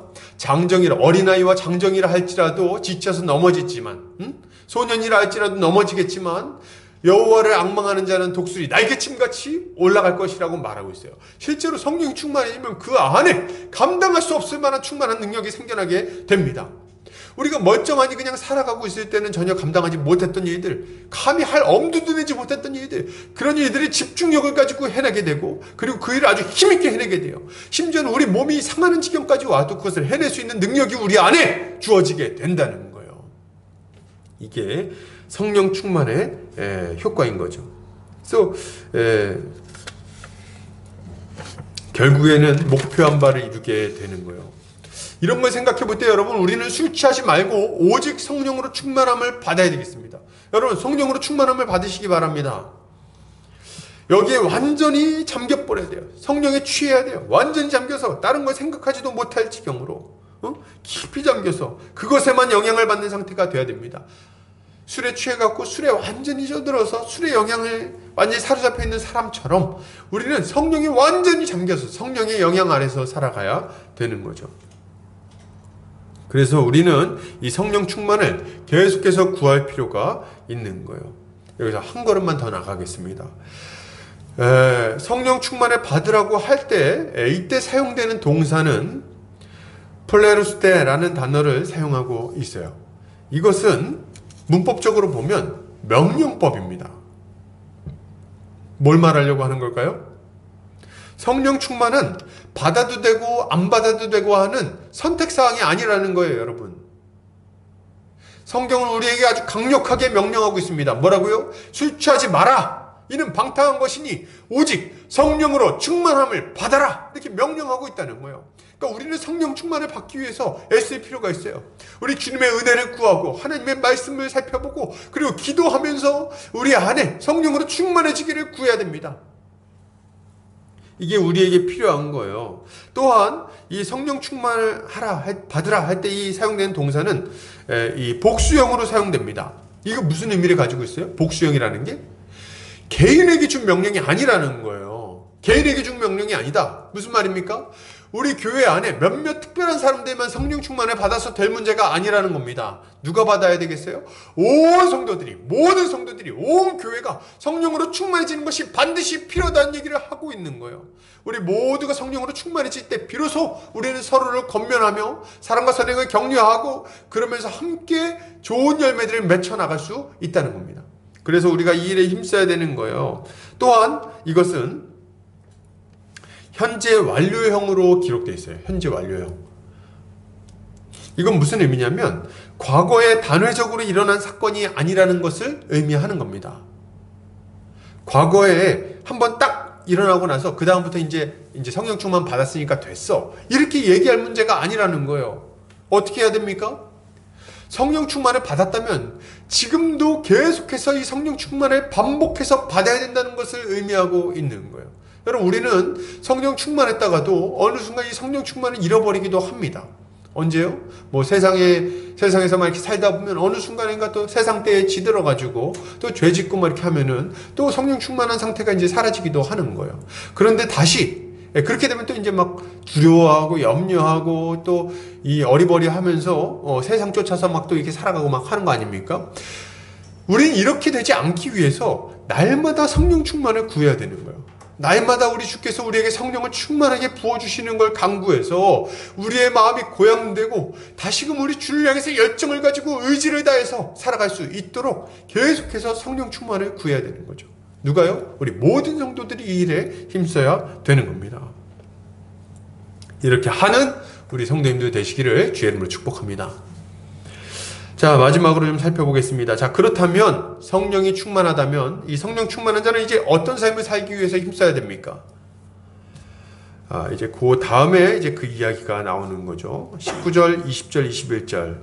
시와 찬송과 신령한 노래들로 서로 화답하며 너희의 마음으로 주께 노래하며 찬송하며 범사의 우리 주 예수 그리스도의 이름으로 항상 아버지 하나님께 감사하며 그리스도를 경외함으로 피차 복종하라. 이렇게 말하고 있어요. 그러니까 이 네 가지 모습이 우리 가운데 좀 나타나야 되는 거죠. 첫째로 성도의 교제를 좀 나눠야 되겠습니다. 성도의 교제가 충만하게 이루어지도록 해야 되겠어요. 그래서 시와 찬미와 신령한 노래들로 서로 화답한다는 것은 당시 이제 성도들 사이에 있었던 모습들을 좀 설명하고 있는 거예요. 그래서 당시 예배 때라든지 이렇게 보면은 사람들이 만나면은 서로 이렇게 노래하듯이 대화하면서 주님을 높이고 서로 교제했다고 합니다. 뭔지 좀 상상은 잘 안 돼요. 그래서 이렇게 뮤지컬 같은 그런 모습이었을까요? 레미제라블 같이. 근데 이제 잘 모르겠지만 이제 서로 이렇게 막 만나면은 이렇게 우리 주님 이름을 막 높이고 기뻐하고 형제를 막 환영하고 막 이렇게 하면서 이제 했던 것 같아요. 시와 찬미 이런 거 할 때는 이제 구약에 나온 여러 시편이라든지 이런 것들을 또 우리가 생각할 수 있잖아요. 말씀으로 교제를 나누고 했던 것들을 의미하는 겁니다. 그죠? 그래서 이들은 이제 예수를 믿고 그리고 거듭난 이후에 성령 충만함까지 받은 이들은 이제 이런 삶을 막 살아가는 거예요. 전에는 서로 미워하고 분열하고 다투기만 했던 자들이 이제는 모여서 신령한 말로 교제를 나눌 수 있게 된 거죠. 그래서 사도 바울은 담대하게 명령하는 겁니다. 서로 시와 찬미와 신령한 노래로 화답해라. 이렇게 말하고 있는 거죠. 그래서 만나면 막 서로 노래하고 기뻐하고 환영하고 서로 말씀으로 교제를 나누고 이렇게 막 해야 된다는 거예요. 히브리서에서는 이런 성도들의 모습을 이렇게 설명하고 있습니다. 히브리서 10장 24절 25절이에요. 서로 돌아보아 사랑과 선행을 격려하며 모이기를 패하는 어떤 사람들의 습관과 같이 하지 말고 오직 권하여 그날이 가까움을 볼수록 더욱 그리하자. 이렇게 이야기를 하고 있어요. 그러니까 무슨 말입니까? 서로 돌아보면서 사랑과 선행을 격려하고 말씀을 가르치고 양육하고 때로는 책망하고 그리고 이끌어주고 막 이렇게 하면서 서로 모이기를 아주 날마다 이렇게 이런 일을 하면서 모이기를 힘써야 된다는 거예요. 성도의 교제에 힘써야 된다는 거죠. 이렇게 하면 어떻게 됩니까? 이렇게 하면은 우리 주님이 오시기 전까지 우리가 계속해서 선한 열매를 맺으면서 살아갈 수 있게 된다는 거예요. 이것을 명령하는 것을 우리가 보게 되는 거죠. 그래서 우리도 이 일에 아주 힘써야 되겠어요. 그냥 때로 만나서 밥도 사주고 어깨도 두드려주고 잘하고 있어 얘기도 해주고 말이죠. 누가 힘들다 그러면 기도해 주겠다고 이렇게 얘기도 하고 이렇게 하면서 함께 일을 해나가는 거죠. 이렇게 할 때 온 교회는 함께 힘있게 자라갈 수 있게 되는 겁니다. 둘째로 어떤 명령이 있습니까? 마음으로 주께 노래하며 예배해야 되는 거죠. 이것은 마음을 다해서 여기 보면 뭐라고 말합니까? 여기 보니까 너희의 마음으로 주께 노래하며 찬송하며 대상은 누구예요? 주께 노래하며 찬송하며 그래서 주님을 예배하는 것을 의미합니다. 그래서 이제 성령이 충만한 자들은 이제 이런 삶을 살기 위해서 애써야 돼요. 성령 충만을 받았다면 어떤 삶이요? 예배하는 삶. 우리 하나님의 이름을 높이는 삶. 우리 주님 뭐라고 말씀하십니까? 이 백성은 내 찬송을 위해 창조하였다. 우리 주님 말씀하시잖아요. 하나님께서. 그러니 우리는 우리 주님을 찬양하고 예배하는 것이 너무나도 마땅한 거예요. 교회의 3대 사명 중에 첫 번째가 뭡니까? 하나님을 예배하는 거예요. 둘째 사명은요? 양육. 왜 양육합니까? 하나님을 더 잘 예배하도록 하기 위해서 양육하는 거예요. 세 번째는 뭐예요? 전도. 왜 전도합니까? 믿지 않는 자들이 하나님을 예배하도록 하기 위해서 전도하는 겁니다. 그래서 결국 신자의 삶의 목적은 하나님을 예배하는 거예요. 교회의 존재 목적도. 그래서 우리는 이 예배하는 일 아주 전심전력 다할 필요가 있는 거죠. 마음을 다해서, 마음으로부터, 마음으로, 진심으로 하나님을 예배해야죠. 성령이 충만하면 억지로 이렇게 하는 것이 아니라 이렇게 하고 싶은 마음이 충만해집니다. 하나님이 너무 사랑스럽죠. 너무 감사하죠. 그분의 이름을 막 높이 부르고 찬양을 부르고 싶죠. 그래서 그 중고등부 애들 보면은 이제 옛날에 제가 중고등부 지도할 때 중고등부 애들 찬양하라 그러면 항상 이렇게 찬양하기 싫어갖고 막 어쩔 줄은 몰라요, 진짜. 뭐 제가 섬겼던 교회에서는 그런 경우가 많았어요. 막 이렇게 하면서 막 예수님 찬양, 예수님 아주 그냥 너무 싫어갖고 막 어디 할 줄을 몰라 막. 근데 그렇게 하다 보면 이제 그 찬양 인도하시고 막 하시는 분들 어떻게 합니까? 야, 니네 그렇게 하면 하나님 찬양 받아주시겠어? 손 들어, 손 빼, 손 높이 들어, 막 이렇게 하면서 이제 막 이렇게 찬양을 막 억지로 시키잖아요. 일어나, 막 박수 쳐, 막 이렇게 하는데 저는 이제 이것이 참 마음은 알겠지만 이게 괜찮은가 이런 생각이 좀 들었어요. 왜냐면은 마음이 없잖아요. 마음이 없어. 왜 마음이 없어요? 그 안에 성령이 충만하지 않기 때문에 그렇습니다. 거듭나지 않은 백성들이니까 그래요. 예수 그리스도를 믿으면요, 찬양하지 말라 그러면 견디기 힘들어합니다. 찬양하지 말, 진짜 예수 믿는 사람들은 너 오늘부터 찬양하지 마, 하나님 이름 높이지 마. 그럼 너무 고통스러워. 뭐 못하게 하면 막 그냥 하고 싶어가지고 마음 답답하고 말이죠. 그래서 보면은 이렇게 북한, 제가 이제 들은 얘기인데 북한 지하교회 뭐 이런 데는 보면은 중국 지하교회 뭐 이런 얘기 들으면 소리 내서 찬양하면은 다 이렇게 잡혀가고 막 그러잖아요. 그러니까 이제 찬양을 소리 높여 못하고 소리를 죽여가지고 그냥 박수제를 치고 이렇게 하면서 입만 뻥긋뻥긋 하면서 하나님을 막 그렇게 찬양하는 모습을 이렇게 보고 성교사님이 은혜 받았다는 얘기 제가 들었던 것 같아요. 그죠? 하나님을 찬양하지 않고는 견디지 못하는 거예요. 근데 이런 마음이 우리 거듭난 신자에게 찾아오게 되는데 그때 어떻게 하라는 겁니까? 그때 여러분 이 마음을 절제하지 마세요. 절제하지 말고 아주 최선을 다해서 우리 주님을 예배하시기 바랍니다. 마음을 다해서 기뻐하고 주님 이름 높이고 말이죠.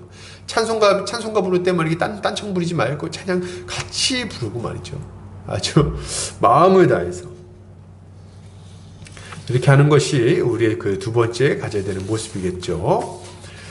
셋째로 우리는 범사에 감사해야 됩니다. 범사에 감사해야 되겠어요.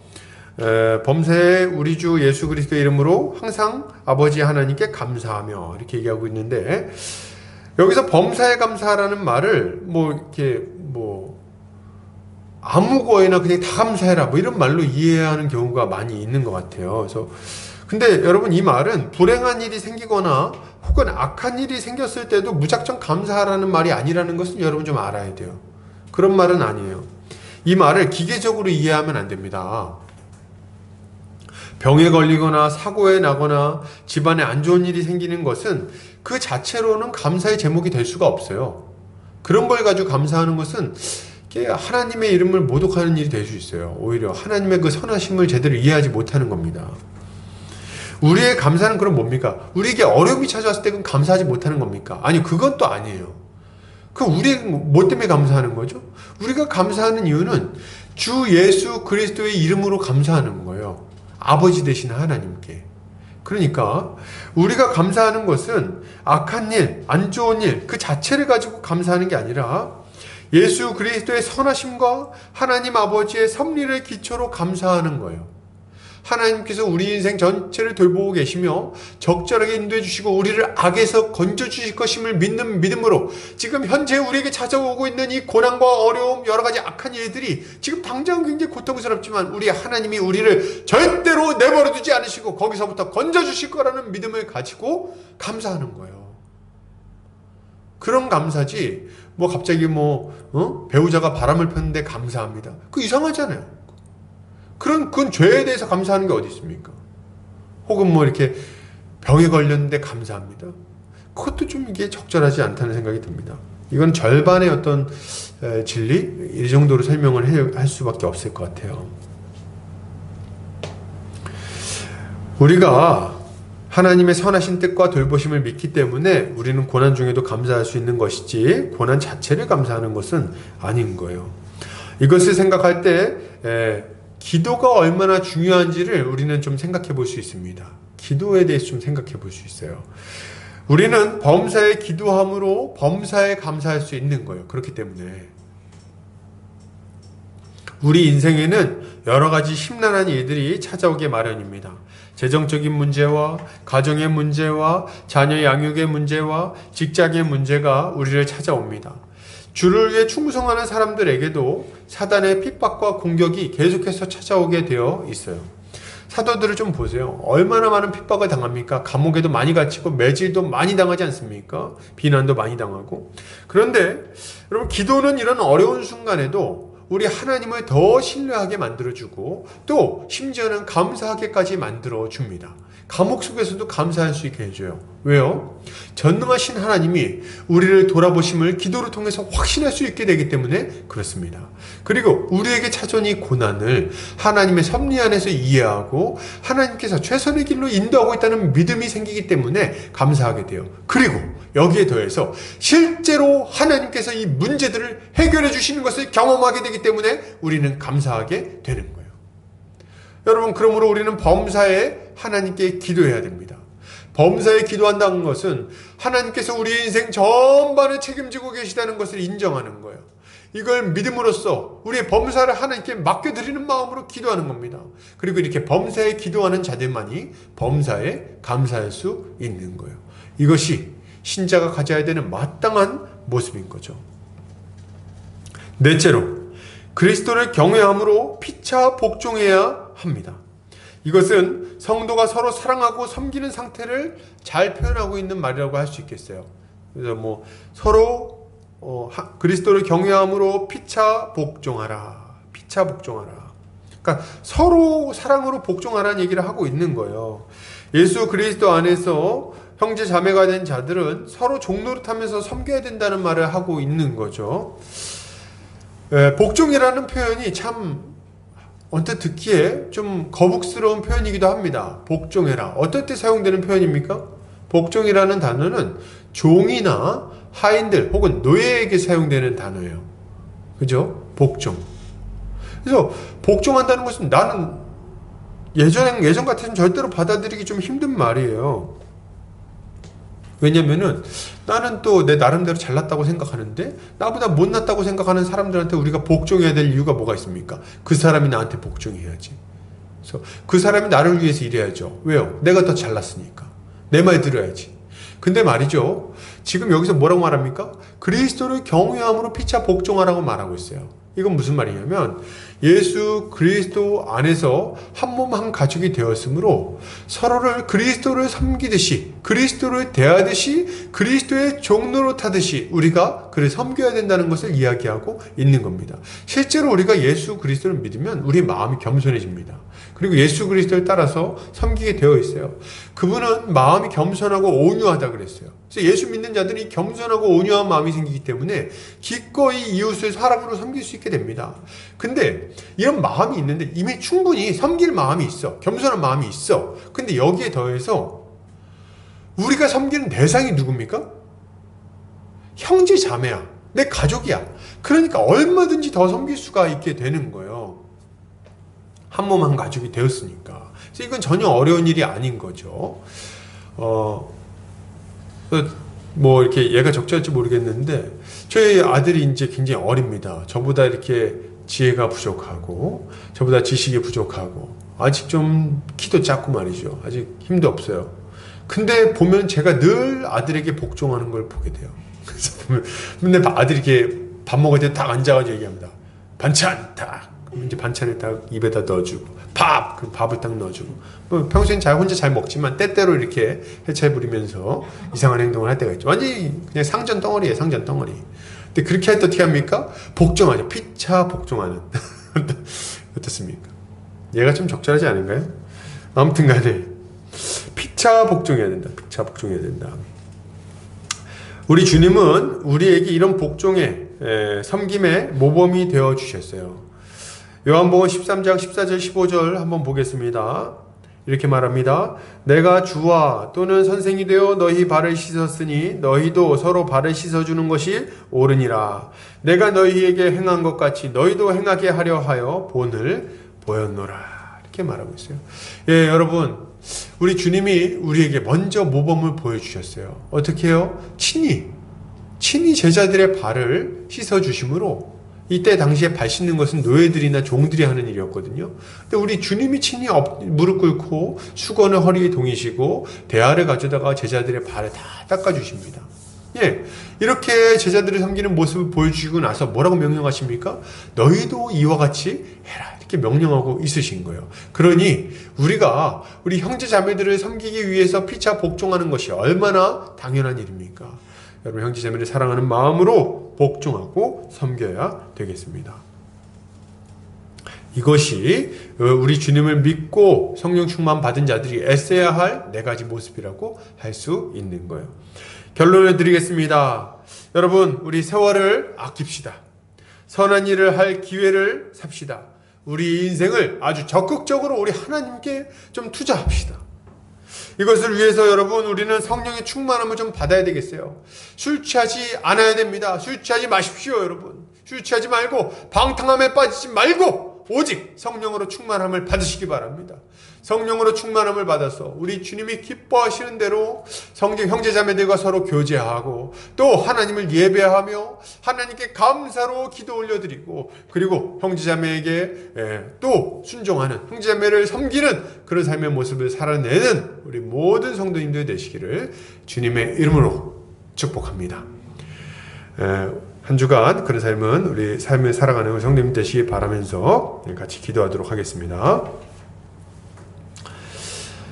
사랑과 은혜가 많으신 하나님 아버지, 감사합니다. 우리 함께 말씀을 살펴보았습니다. 주님, 우리가 정말 세월을 아끼며 살아가고 있는지 다시금 생각해 보게 됩니다.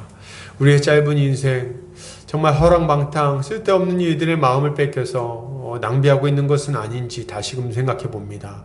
주님, 우리가 이 기회를, 우리에게 주어진 이 하루하루를 낭비하지 않게 하여 주시옵소서. 주를 위해서 우리의 시간과 물질과 열정을 잘 사용하여서 선한 열매를 맺게 해주시기를 원합니다. 지혜롭게 행하게 하여 주십시오. 세월을 아끼게 하여 주십시오. 이것을 위해서 우리가 성령 충만함을 받게 하시고 술 취하지 않고 성령 충만함 받아 주님이 원하시는 선한 열매를 많이 맺는 자들 되게 하여 주시옵소서. 주께서 우리의 한평생 가운데에 이런 성령 충만을 계속해서 허락하여 주심으로 세월을 아끼며 선한 열매를 맺는 우리가 되게 해주시기를 간절히 원하오며, 이 모든 말씀 거룩하신 우리 주 예수 그리스도 이름 받들어 기도 올려드립니다. 아멘. 찬송가 50장 1절 찬송하면서 헌금하는 시간 갖도록 하겠습니다.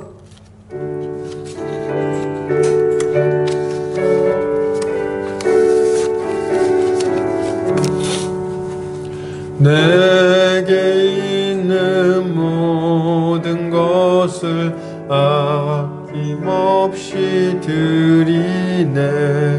사랑하고 의지하며 주만 따라 살리라. 주께 드리네, 주께 드리네. 사랑하는 구주 앞에 모두 드리네. 아멘.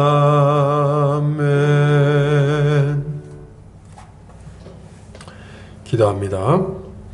사랑과 은혜가 많으신 하나님 아버지, 감사합니다. 우리 사랑하는 우리 보금자리교회 형제자매들 함께 예배하게 해주신 것 감사합니다. 이 시간 우리의 마음과 우리의 물질, 우리의 인생을 주님 앞에 올려드립니다. 주님, 이 물질을 받으시고 주의 몸된 교회를 힘있게 세워주시고 우리 모두가 형제자매로서 함께 한 마음으로 사랑하며 살아갈 수 있게 하여 주시옵소서. 주님, 우리가 돈을 의지하며 돈 때문에 우리 인생이 행복해지고 불행해진다고 생각하지 않게 하여 주시고, 오직 하나님께서 우리 인생의 주관자가 되시며 우리의 공급자가 되심을 믿음으로 주님, 우리가 이 물질을 주님께 올려드립니다. 주님, 물질 잘 한평생 이것을 믿고 물질을 잘 사용하며 살아가게 하여 주시옵소서. 필요한 물질 넉넉하게 채워주심으로 주님, 우리 주님께 올려드리는 것과 이웃을 섬기는 일에 힘쓰게 하여 주시옵소서. 주님, 성도들 믿음을 위하여 기도합니다. 주님, 우리 성도들 견고한 믿음 갖게 하여 주시옵소서. 어려운 상황 가운데 있는 지체들 믿음 떨어지지 않게 하여 주시옵소서. 하나님께서 주시는 믿음으로 승리하게 하여 주시옵소서. 가족들 가운데 믿음이 아직 없는 형제자매들, 우리 가족들 주님 불쌍히 여겨주시고 예수 그리스도 십자가 복음을 믿어 영생에 이르는 역사가 일어나게 하여 주시옵소서. 또한 아버지, 우리 가족들 가운데 건강이 약해진, 또 몸이 아픈 지체들이 있습니까? 우리 성도들 가운데 몸이 아픈 지체들이 있습니까? 주여 아버지, 불쌍히 여겨주시고 그들의 연약해진 육신을 주님께서 다시금 온전히 회복시켜 주시기를 원합니다. 아버지, 치유하시는 하나님 역사하여 주시옵소서. 성령께서 역사하여 주시기를 간절히 원합니다. 도와주시옵소서. 또한 아버지, 우리 가운데 여러 가지 문제들이 있습니다. 가정의 문제, 직장에서의 문제, 또 여러 가지 재정적인 문제들, 관계에서의 문제들 때문에 고통받고 고민하며 하나님께 간절히 눈물로 기도하는 것들이 있습니다. 주여 아버지, 우리의 모든 기도 가운데 선하게 응답하셔서 이 문제 하나하나가 해결되게 하여 주시고 하나님이 개입하셔서 해결하시는 것을 우리가 눈으로 목도하게 하여 주시옵소서. 전능하신 하나님, 우리 가운데, 우리의 인생 가운데 역사하여 주시옵소서. 아직 어린 영혼을 주께서 돌보아 주시고 이들이 건강하게 믿음 안에서 잘 자라나게 하여 주시옵소서. 그리하여 다음 세대를 감당할 만한 하나님의 선한 일꾼들로, 좋은 일꾼들로 잘 세워지게 하여 주시옵소서. 이제는 예수 그리스도의 은혜와 하나님 아버지의 극진하신 사랑하심과 성령의 감화감동 교통인도 충만하신 은혜가 이제 세월을 아끼며 성령 충만함을 받아 선한 열매를 많이 맺으며 살아가기로 결단하는 모든 형제자매들 머리 위에, 이 보금자리 교회 위에 이제로부터 영원까지 함께 있을지어다. 아멘.